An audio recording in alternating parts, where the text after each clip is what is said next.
సోనియా గాంధీ గారు రాహుల్ గాంధీ గారు తెలంగాణలో పర్యటిస్తూ ఆంధ్రప్రదేశ్కి హామీలు ఇస్తున్నారని టీఆర్ఎస్ ఆరోపణ. దాని గురించి మీరు ఏమంటారు సత్యం గారు? ఇది అసంబద్ధమైన ఆరోపణ, ఇది చేతకాని మాటలండి. మనము భారతదేశంలో ఉన్నాం. ఇది ఒక ఫెడరల్ వ్యవస్థ మంది భారతదేశం. అన్ని రాష్ట్రాల కలయికే కేంద్రంలో మా జాతీయ పార్టీ.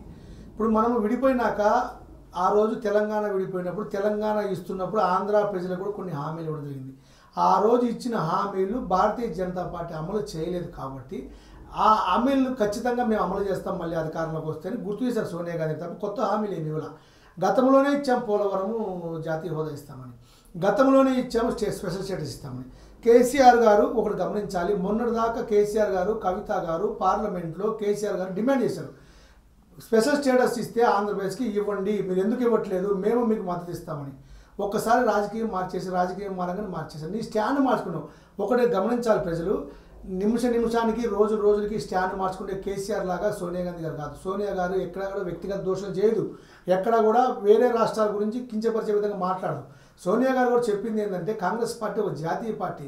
కాంగ్రెస్ పార్టీ అన్ని రాష్ట్రాలు మంచిగా ఉండాలి, సస్యశ్యామలంగా ఉండాలి, అన్ని రాష్ట్రాల ప్రజలు బ్రహ్మాండంగా ఉండాలని కోరుకునే పార్టీ కాంగ్రెస్ పార్టీ.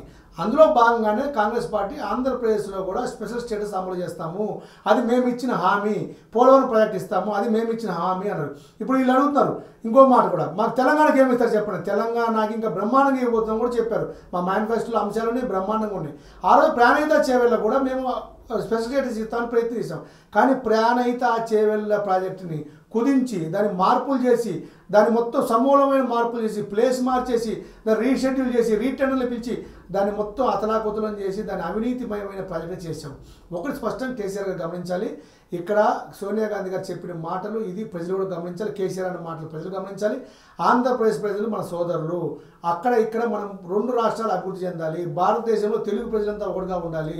ప్రపంచవ్యాప్తంగా ఉన్న తెలుగు ప్రజలంతా ఈరోజు ప్రపంచమే గ్లోబల్ విలేజ్ అయిపోయిందండి. ఒక చిన్న కుగ్రామం లెక్క అయిపోయింది.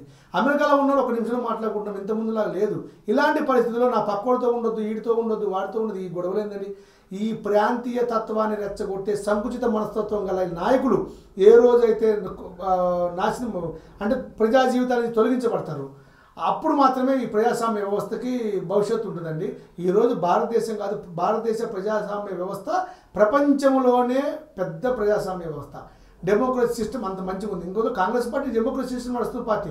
అలాంటి విషయాలు మేము మాట్లాడగలిగే సత్తా ఉంది తప్ప కేసీఆర్కి ఏం తెలుసండి పక్కోడి గురించి? కేసీఆర్కి అర్హత లేదు. కేసీఆర్ మాట్లాడే అన్ని శుద్ధ అబద్ధాలు.